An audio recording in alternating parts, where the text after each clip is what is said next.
Irmãos amados, vamos abrir a palavra de Deus no livro de Apocalipse, capítulo 1. Apocalipse, capítulo 1.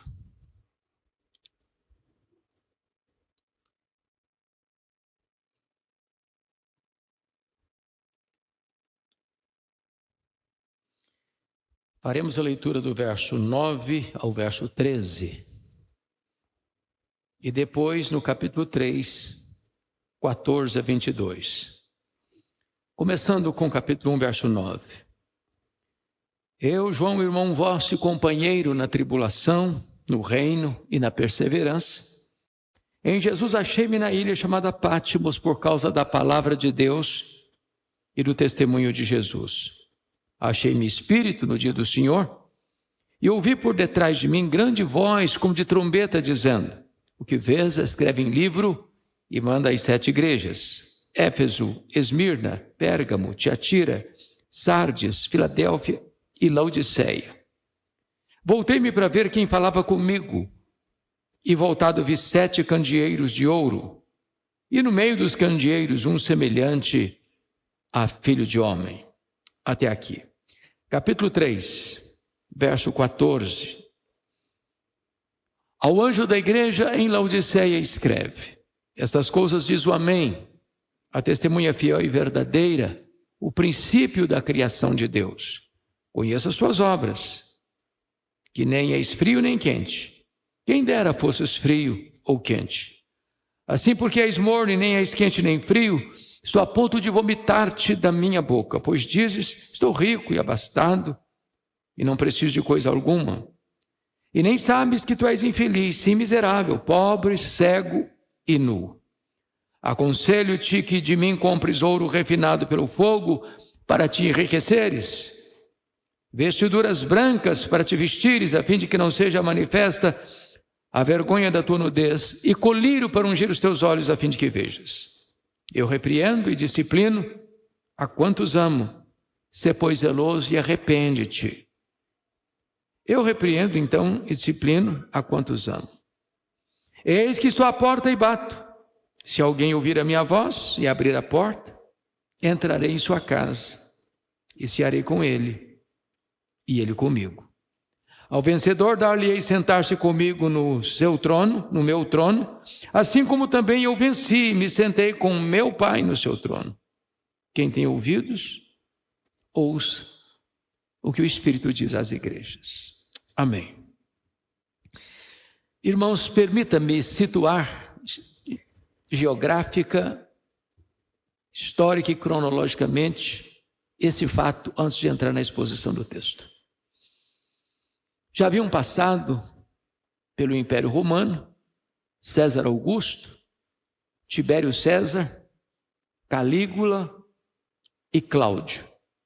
Agora assume o governo de Roma, no ano 54 da era cristã, o imperador Nero. Este homem era não só perverso, mas também devasso. Dentre as suas atrocidades, ele mandou matar sua própria mãe.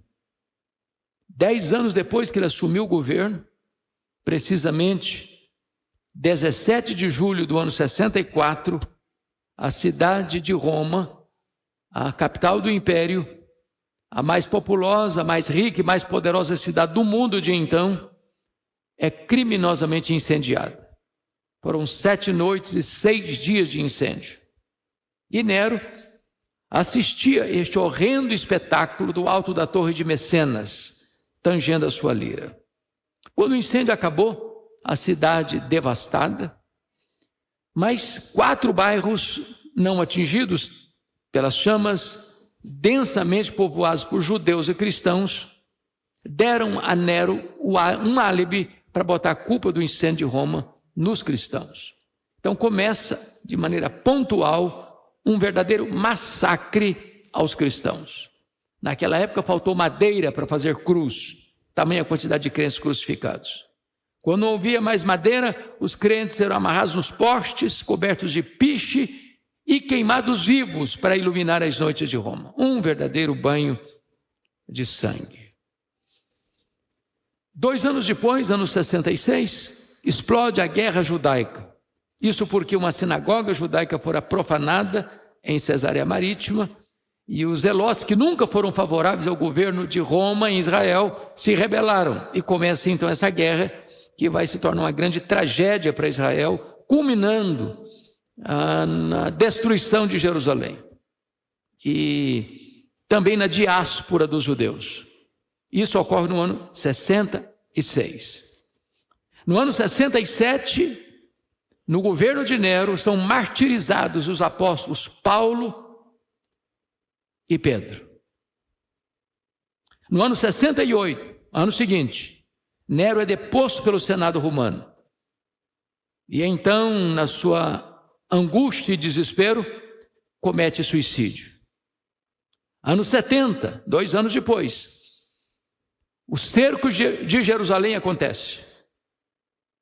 E o general Tito Flávio, que foi enviado para lá em 66, na guerra judaica, invade Jerusalém, destrói Jerusalém, incendeia o templo de Jerusalém, cumprindo a profecia de Jesus, não ficando pedra sobre pedra, e dispersa os judeus para a mais longa diáspora de todos os tempos, desde o ano 70 a 14 de maio de 1948, quando Israel retorna ao seu território.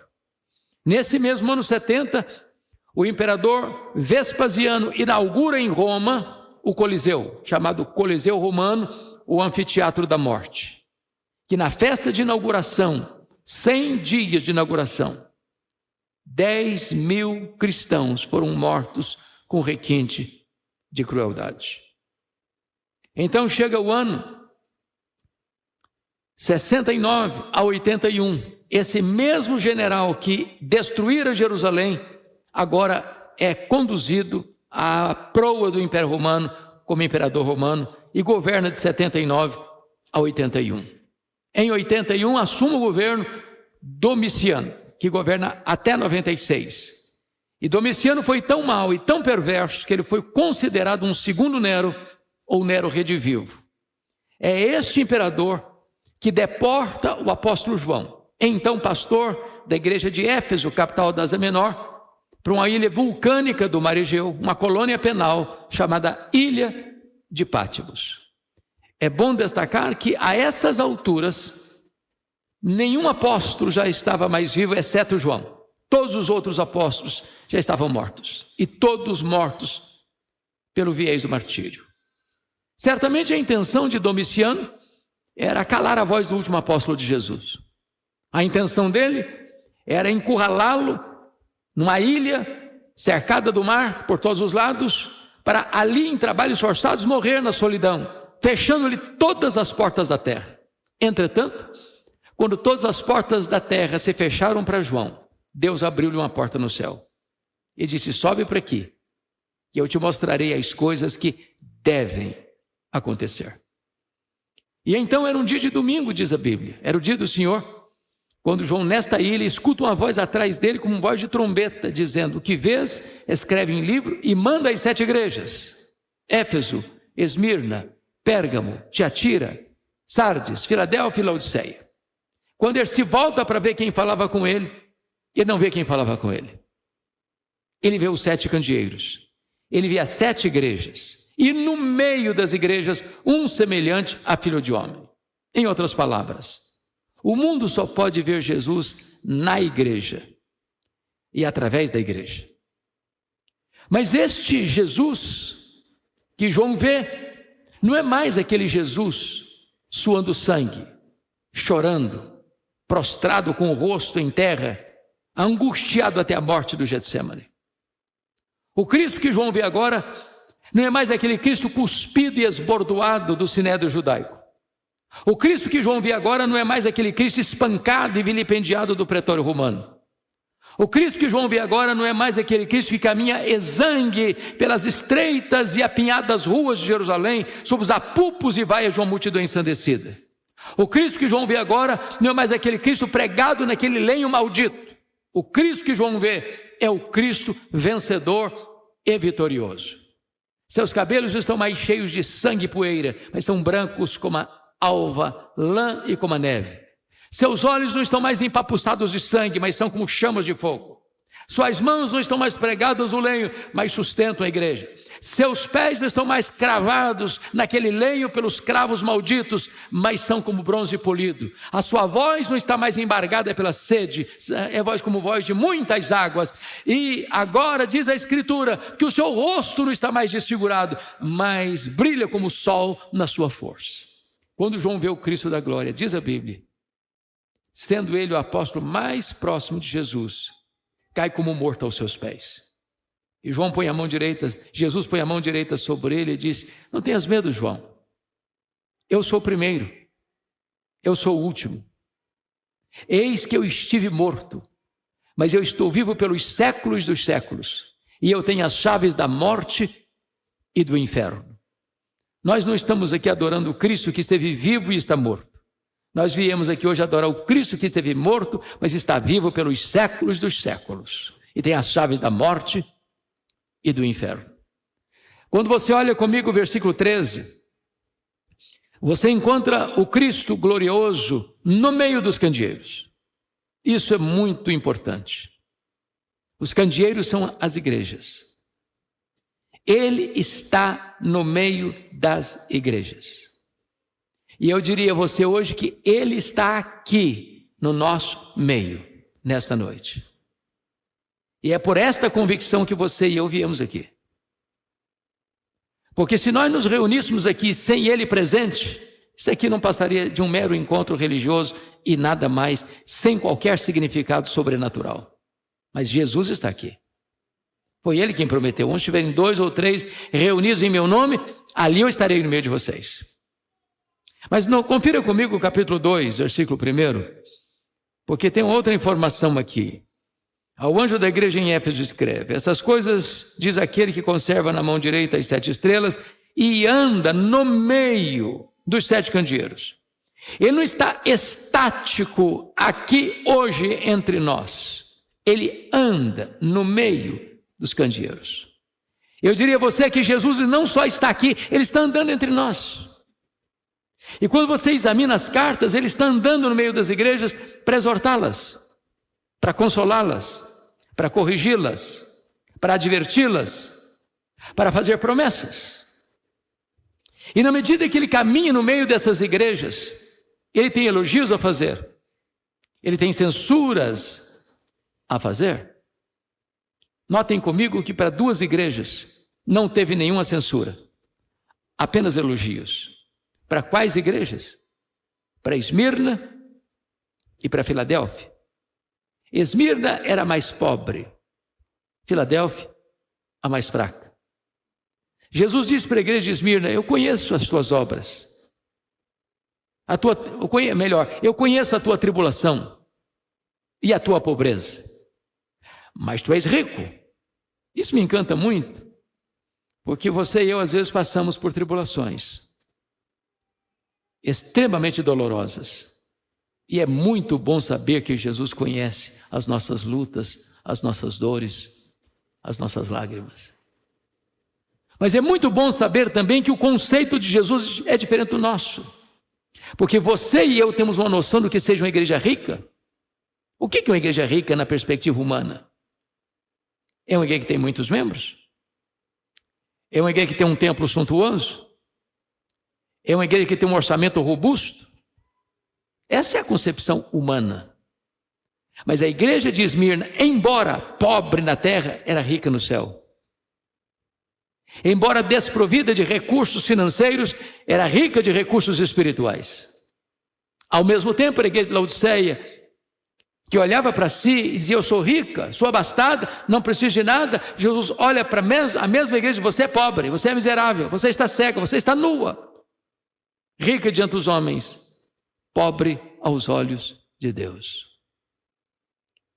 Para a igreja de Filadélfia, Jesus diz: eu conheço as suas obras, tu tens pouca força, mas eu coloquei diante de ti uma porta aberta, e a porta que eu abro ninguém fecha, a porta que eu fecho ninguém abre. Ou seja, o que importa para uma igreja não é ser muito forte aos olhos humanos, mas é ser fiel ao Deus Todo-Poderoso.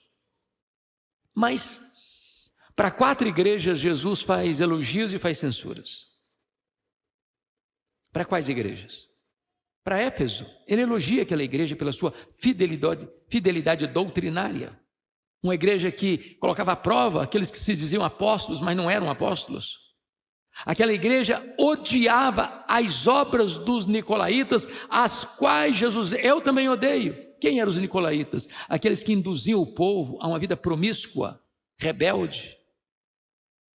Portanto, é uma igreja muito cuidadosa e zelosa pela doutrina, pela sã doutrina, pela ortodoxia. Mas notem, Jesus diz assim: eu tenho uma coisa, porém, contra ti. É que tu abandonaste o teu primeiro amor. Sabe o que me impressiona aqui? É que aquela igreja tinha a capacidade de ver problema na vida dos outros. Capaz de enxergar heresias onde tinha heresia. Isso era bom. Mas ela não tinha a capacidade de distinguir ou discernir a falta de amor no seu coração. Nós somos muito mais precisos em ver os erros dos outros do que enxergar o nosso próprio erro. Somos muito peritos em diagnosticar os problemas dos outros, mas não temos a mesma capacidade de observar o nosso coração, às vezes frio, morno, indiferente. Jesus elogiou, por exemplo, a igreja de Tiatira, porque agora essa igreja tem mais fé, mais obras e mais amor do que lá no começo. Mas Jesus, eu tenho uma coisa contra ti, é que tu toleras essa falsa profetisa Jezabel. Quando você contrasta Éfeso com Esmirna, é algo interessante. Éfeso tem doutrina, mas não tem amor. Tiatira tem amor, mas não tem doutrina. E notem vocês, se nós queremos agradar ao Senhor Jesus, nós temos que ter doutrina e temos que ter amor. Temos que ter teologia e temos que ter ética. Temos que ter verdade e temos que ter piedade. Temos que ter credo, temos que ter conduta. Nós não podemos separar o que Deus uniu. Jesus elogia a igreja de Pérgamo, porque tem gente fiel naquela igreja. A ponto do líder da igreja, Antipas, ter sido martirizado lá. O texto não diz como, mas a história diz. Ele foi assassinado, colocado dentro de um boi de bronze, encanecido e assado, queimado dentro daquele boi de bronze, por causa da sua fé em Cristo Jesus. Mas nessa mesma igreja, onde tem gente morrendo pela sua fé, tem gente flertando com o mundo e seguindo as doutrinas de Balaão, numa mesma comunidade. Se assenta ao redor da mesma ceia do Senhor, que faz parte do rol da mesma igreja, que canta os mesmos cânticos, que escuta os mesmos sermões, tem gente cheia do Espírito Santo e tem gente caminhando muito longe de Deus. A igreja de Sardes tinha um nome na cidade. Tu tens nome de que vives. Talvez, se nós pudéssemos usar uma linguagem mais contemporânea, diríamos uma igreja avivada.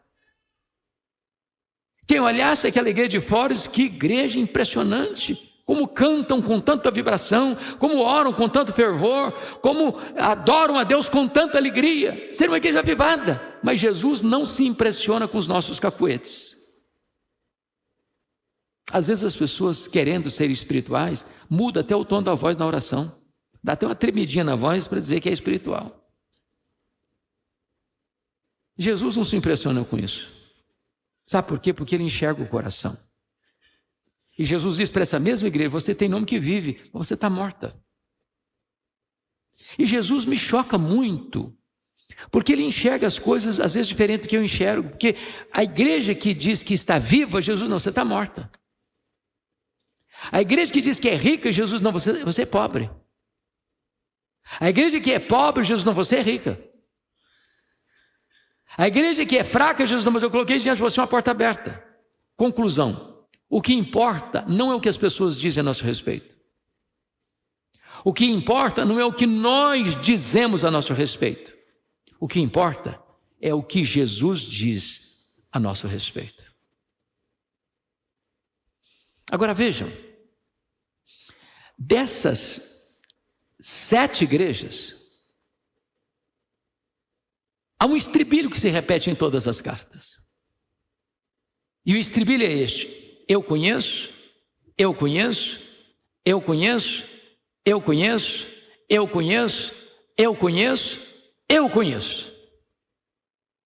Para 5 dessas 7 igrejas, Jesus usa a mesma expressão: eu conheço as tuas obras. Para a igreja de Éfeso, para a igreja de Tiatira, de Sardes, de Filadélfia e Laodiceia. Em outras palavras, ele conhece aquilo que as pessoas mais próximas de nós não conhecem. Aquilo que guardamos num cofre a 7 chaves, ele conhece. Nada fica oculto diante daquele cujos olhos são como chama de fogo. Mas para 2 igrejas ele vai usar uma outra expressão. Por exemplo, para a igreja de Esmirna, a igreja mais pobre, ele diz: eu conheço a tua tribulação e a tua pobreza. E para a igreja de Pérgamo ele vai usar: eu conheço o lugar onde tu habitas, onde está o trono de Satanás. Isso me choca. E a pergunta é: por que que aquela igreja recebe esta informação de que ali está o trono de Satanás? Vocês já devem ter lido sobre isso, que Pérgamo era a 2ª maior cidade da Ásia Menor, só perdia para Éfeso, que era a capital. Mas quando o imperador romano estava numa campanha para a construção de templos, a adoração do imperador como uma divindade, Pérgamo ganhou a concorrência de Éfeso. E Pérgamo foi a primeira cidade da Ásia Menor a adorar o imperador romano como uma divindade.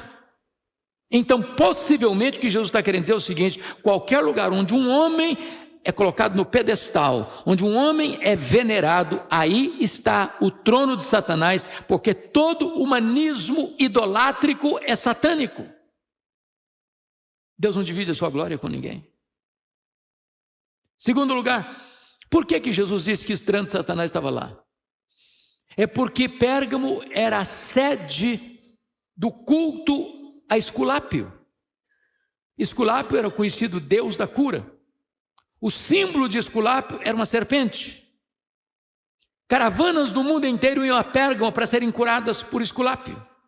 É por isso que até hoje, quando você vai ao seu médico, você vai vê-lo um jaleco branco com o símbolo de uma serpente. Isso vem de Esculápio, isso vem de Pérgamo. Talvez o que Jesus está querendo nos informar então é que qualquer pessoa que se curvar diante de um ídolo, seja ele real, concreto, tangível ou imaginário, ali está o trono de Satanás. Porque o ídolo é nada, diz Paulo, mas o que está por trás do ídolo são os demônios. O que me impressiona é que onde Satanás tem um trono, ali Jesus estabelece uma igreja para adorar o Rei dos Reis e o Senhor dos Senhores. Nós vivemos num território contaminado, poluído, minado pela idolatria, pelo satanismo, pelo ocultismo. Mas bendito seja Deus, mesmo num território tão hostil, a igreja de Cristo floresce para a glória do Senhor. Destaco agora o capítulo 3, versículo 14 a 22. Porque notem vocês que se para outras 6 igrejas houve elogios e algumas censuras, para a igreja de Laodiceia não tem nenhum elogio, apenas censura. O que é mais espantoso é que a igreja que só recebe censura era a igreja que se olhava no espelho e dava nota máxima para si. Era a igreja que tinha a melhor autoavaliação. Todos os quesitos eram ticados positivamente. E ela dizia de si mesma: eu estou rica e abastada, eu não preciso de coisa nenhuma. Ela superdimensionava o seu valor e a sua importância. E nesta carta, há 3 coisas dignas de destaque que passo a trazer à memória esclarecida de vocês. Primeiro, Jesus faz um diagnóstico. Segundo, Jesus faz um apelo. Terceiro, Jesus faz promessas. Eu não sei se você já prestou atenção nesse fato. Por que Jesus usou as figuras que usou nesta carta? Por exemplo, frio, morno, quente, vestes brancas, ouro puro, colírio. Por que ele usou essas imagens? Fortuitamente, casualmente, ou intencional e propositadamente? Aqui Jesus nos ensina algo muito importante. Nós estamos numa cidade, precisamos conhecer a cidade, o tamanho dela, a cultura dela, o comércio dela, a indústria dela, os recursos pecuniários financeiros dela. Porque às vezes nós estamos na cidade, mas nós não conhecemos a cidade onde estamos. Não conhecemos a sua história, não conhecemos a sua cultura, não conhecemos o seu povo, não conhecemos os seus aspectos culturais, não conhecemos a sua geografia, não conhecemos a sua economia, não conhecemos o seu comércio, não conhecemos a sua indústria, não conhecemos a sua economia. E Jesus conhece o texto e o contexto. Ele leu a palavra e leu o povo. O que Jesus está fazendo é retirando da realidade da cidade de Laodiceia lições para fazer aplicações espirituais. Por exemplo, por que ele usa a figura do frio, quente, morno? Ele está usando a geografia. Vocês sabem que Laodiceia ficava e fica até hoje na região chamada Vale do Rio Lico, que era a região mais fértil da Ásia Menor, hoje uma das regiões férteis da Turquia asiática.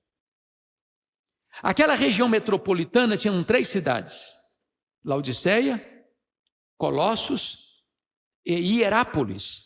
Isso é tanto verdade que quando Paulo encaminha a carta à igreja dos Colossos, das Colossenses, ele pede que a mesma carta seja lida na igreja de Hierápolis. Por quê? Porque era uma micro-região. Diríamos nós aqui hoje, seria o ABCD de São Paulo. Santo André, São Bernardo, São Caetano e Diadema. São cidades diferentes, mas uma mesma região metropolitana, todas misturadas.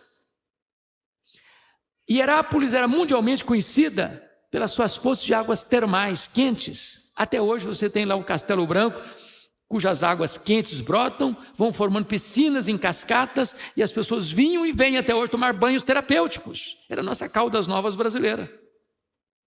Do outro lado do Rio Lico ficava Colossos, uma cidade menor, que tinha também fontes de águas terapêuticas, águas frias, mas terapêuticas. Mas a cidade maior da região, que era Laodiceia, não tinha fontes nem de águas quentes, nem de águas frias. As águas que chegavam das montanhas vinham por meio de aquedutos e chegavam na cidade tépidas, mornas, impróprias para beber, impróprias para o uso terapêutico. E Jesus pega esse gancho e diz: quem dera você fosse frio como as águas de Colossos, quem dera você fosse quente como as águas de Hierápolis, mas como você morna como as águas que chegam na cidade, eu estou a ponto de vomitar-te da minha boca. Por que ele usa, por exemplo, o ouro puro para te enriqueceres? Porque Laodiceia era a cidade dos endinheirados, dos ricaços, dos banqueiros da época. Uma cidade riquíssima, que no ano 46 da era cristã foi devastada por um terremoto, e os ricos da cidade, sem ajuda externa do império, reconstruíram a cidade. E Jesus está dizendo: vocês se orgulham do ouro que vocês têm, mas espiritualmente vocês são pobres. Por que ele usa a figura das vestes brancas? Porque Laodiceia era o maior centro têxtil da Ásia Menor. E Jesus está dizendo o seguinte: vocês se orgulham das suas fábricas de roupas, mas espiritualmente vocês estão nus. Por que Jesus usa a figura do colírio? Porque Laodiceia é o maior centro oftalmológico da Ásia Menor. Havia um remédio quase milagroso lá, o pó frígio. E Jesus está dizendo: vocês se orgulham das suas clínicas de tratamento de olhos, mas espiritualmente vocês estão cegos. O que Jesus está fazendo? Um diagnóstico. Agora, prestem por favor atenção nisso. O que mais nos choca nessa igreja que está causando náuseas em Jesus, não é o que ele vê, é o que ele não vê. Porque vejam vocês, A igreja que só recebe censuras de Jesus, não recebe de Jesus nenhuma denúncia de problemas doutrinários. Não tem falsos apóstolos, não tem doutrina de Nicolaíta, não tem doutrina de Balaão, não tem doutrina de Jezabel. A igreja de Laodiceia não recebe nenhuma acusação de Jesus de que ela está se desviando para heresias. Diríamos nós hoje que é uma igreja ortodoxa, mas está causando náuseas em Jesus. Examine melhor.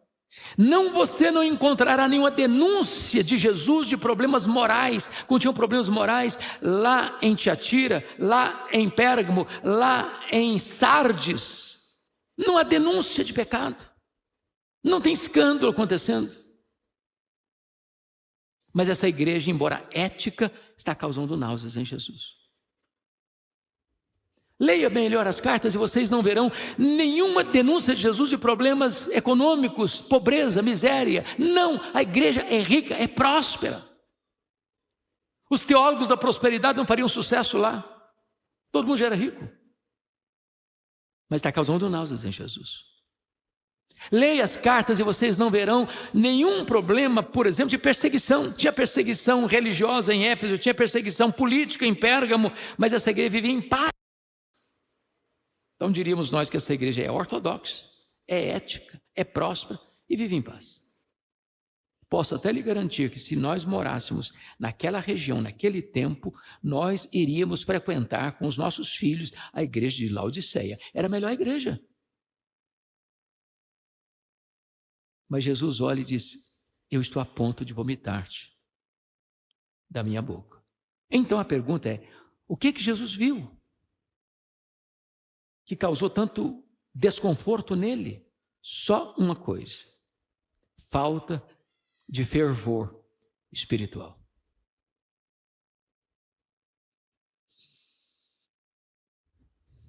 Permita-me dizer isso a vocês.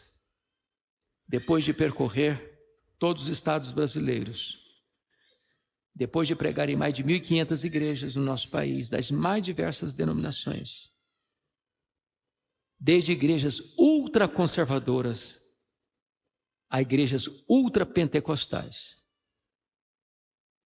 Sabe o que é uma igreja ultraconservadora? Se uma mosca voar na hora do culto, você escuta. É um silêncio sepulcral. Tem hora que dá até desespero para quem prega, porque você prega, parece que todos os rostos estão congelados. Não há um sorriso, não há um franzir da testa, não há mudança de olhar, e você não sabe se você está sendo ouvido. Sabe o que é uma igreja ultrapentecostal? É tanto barulho, que você diz: calma, gente, calma. Sabe o que eu tenho aprendido? Fervor espiritual não tem nada a ver com estilo de culto. Nada a ver.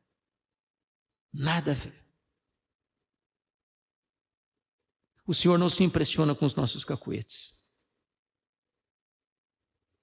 E talvez o grande problema da igreja evangélica brasileira é falta de fervor espiritual. Falta de brilho nos olhos. Falta de choro pelo pecado. Falta de genuíno arrependimento. Falta de sede de Deus, mais do que das bênçãos de Deus. Falta de anseio pela plenitude do Espírito Santo. Irmãos, mais de 50% das igrejas evangélicas brasileiras, entre 100 e 150 membros, estão numa espécie de platô de acomodação. Sem entusiasmo, sem crescimento, sem paixão, sem vigor, sem avanço no reino de Deus, acomodados, conformados, anestesiados. Precisamos de um sopro da graça. Precisamos do vento do Espírito. Precisamos daquilo que Jonathan Edwards dizia: ter luz na mente, mas ter fogo no coração. Precisamos de um genuíno avivamento, não produzido na terra, não fogo estranho, não fogo fátuo, não emocionalismo estéril, nem religiosismo estéril. Precisamos de um despertar da graça, de um mover do Espírito Santo. Precisamos que o nosso coração volte a arder.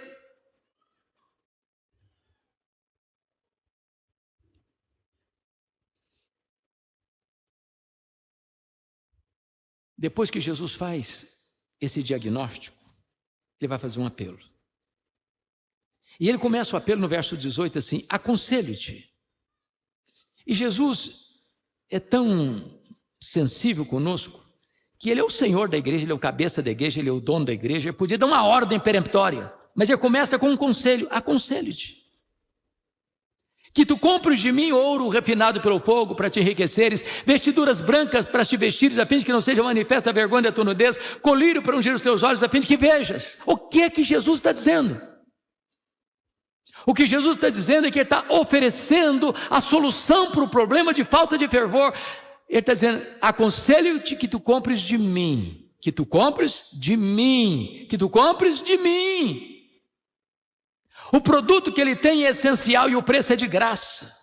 O que ele está querendo dizer é o seguinte: você está precisando de fervor, não busque na heterodoxia, não busque no experiencialismo heterodoxo, não busque no misticismo, não busque nas experiências múltiplas que levam as pessoas tantas vezes aos descaminhos da fé. Busque a Jesus, busque a Jesus, busque a Jesus. É só Ele que pode aquecer o coração, é só Ele que pode inflamar a nossa alma, é só dele que pode ser derramado o Espírito Santo, só Ele pode produzir o despertamento da sua igreja.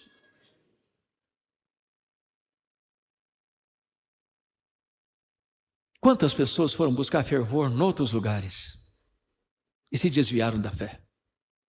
As novidades do mercado da fé. Mas agora Jesus tem uma palavra e tem uma exortação. No verso 19: eu repreendo e disciplino a quantos amo. E agora vem a exortação: arrepende-te. Sê, pois, zeloso e arrepende-te. E eu não sei se vocês têm a mesma visão que eu tenho do texto, mas para mim náusea é pior do que dor. Cada pessoa pode reagir de uma maneira, mas sentir náusea é um troço horrível. Você está em pé, o mundo roda. Você senta, pior. Se você deita, o mundo roda mais rápido ainda. Quando você come alguma coisa e aquilo não faz bem, é muito ruim. E Jesus está sentindo náusea. Ele pega pesado demais. E por que ele pega pesado? É porque ele não abre mão da nossa vida. É porque ele não desiste de nós. Eu repreendo e disciplino a quantos amo. O que ele está dizendo é o seguinte: eu não fui para a cruz, eu não morri, ressuscitei para produzir um crente fraco, apático, insosso, morno. Eu não posso admitir que você viva a sua vida cristã desse jeito. E então tem uma ordem peremptória: sê, pois, zeloso e arrepende-te, muda a tua vida, muda a tua conduta. Quando chega no verso 20, muito amavelmente ele diz: eis que eu estou à porta e bato. Sabe o que me impressiona? É que Laodiceia é uma igreja narcisista. Ela está apaixonada por ela mesma. Ela olhou lá no espelho, na poça d'água, e disse: mas eu sou maravilhoso, eu sou lindo demais. Estou encantado comigo, estou apaixonado por mim mesmo. Olha que pessoa incrível que eu sou. Eu estou rica e abastada, eu não preciso de nada. Ela se basta.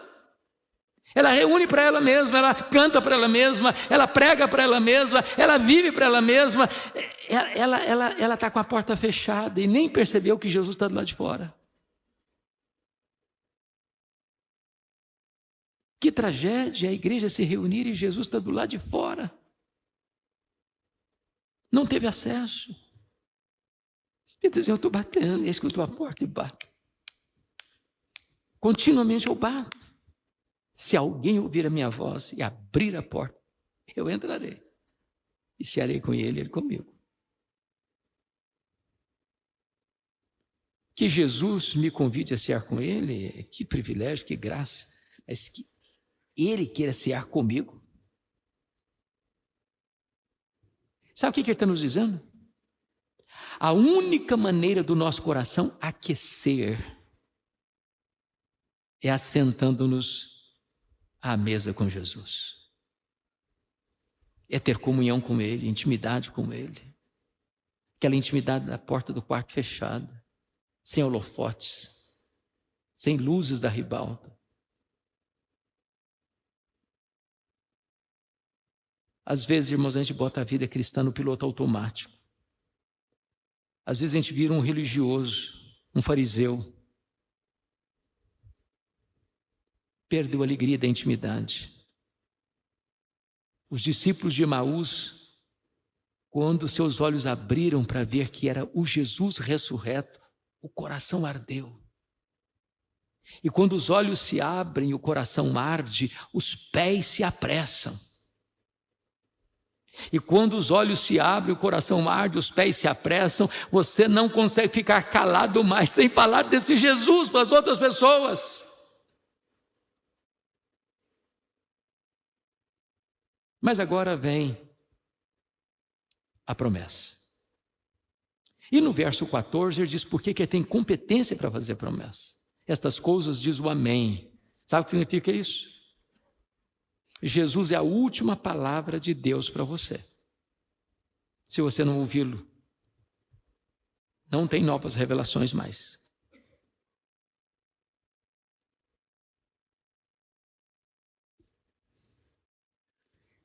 Estas coisas do amém. E ele prossegue nesta apresentação pessoal e diz o seguinte, confira aí comigo, por gentileza. A testemunha fiel e verdadeira. O que ele fala, ele cumpre. O princípio da criação de Deus, sabe o que significa isso? Ele foi o agente da criação, porque tudo foi feito por intermédio dele, sem ele nada do que foi feito se fez. E se ele do nada criou o universo, ele tem poder para inflamar novamente o seu coração. E qual é a promessa? Está lá no versículo 21. Ao vencedor dar-lhe-ei sentar-se comigo no meu trono, como eu venci e sentei com o meu Pai no seu trono. Sabe o que ele está dizendo? Você vai sair da intimidade da mesa para a publicidade do trono. Quem se assentará publicamente com ele no trono? Quem assentou-se intimamente com ele à mesa. E ele termina assim: quem tem ouvidos, ouça o que o Espírito diz às igrejas. Em 2011 eu fui visitar essas 7 igrejas. E eu confesso que me emocionei muitas vezes. Porque todas essas 7 igrejas estão mortas. Literalmente. Todas. Você vê escombros, pedras reviradas. Uma vaga lembrança de uma igreja que viveu no passado. E a pergunta inevitável é esta: por que é que essas igrejas morreram? E a resposta é única: porque elas não ouviram o que o Espírito disse a elas.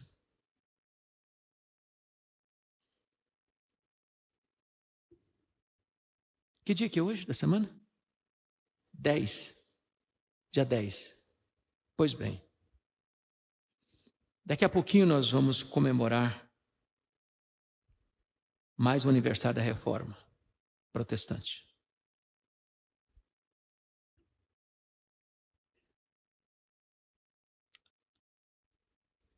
A igreja protestante da Europa, com exceções honrosas, está morrendo. Templos belíssimos, vazios. Templos belíssimos, vendidos e transformados em bares, em museus, vendidos e transformados em mesquitas muçulmanas. E por que as igrejas na Europa estão morrendo? Porque elas não têm ouvido o que o Espírito diz a elas. Você vai para a América do Norte e existem as chamadas dead churches, igrejas mortas. Todas as denominações históricas, todas, estão perdendo membros ano após ano. Belíssimos patrimônios, sem gente. Há alguns anos eu estava pregando lá em Nova York e fui pregar numa igreja evangélica da cidade. Meia hora de percurso do hotel à igreja, e o pastor me mostrou 11 templos que estavam sendo vendidos, e não tinha mais gente para frequentar. E sabe por que as igrejas estão morrendo? Porque elas não estão ouvindo o que o Espírito diz a elas. Aqui no Brasil já tem denominações rendidas ao liberalismo, que estão minguando, desidratando. Seminários que não creem que este livro é a palavra de Deus. Há pouco tempo um pastor me ligou e me disse com lágrimas: a nossa denominação não batizou uma pessoa por igreja por ano, em média.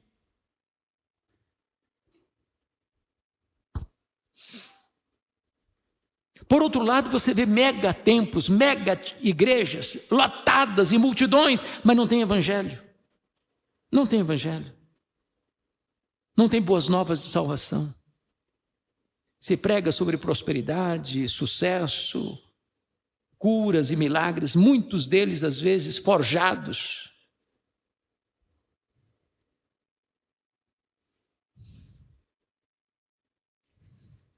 Irmãos queridos, que Deus tenha misericórdia de nós. Que o nosso coração volte a arder por Jesus. Que o Senhor sopre sobre nós um sopro de vida nesta noite, em nome de Jesus. Que você que nos acompanha, peça ao Senhor para despertar o seu coração.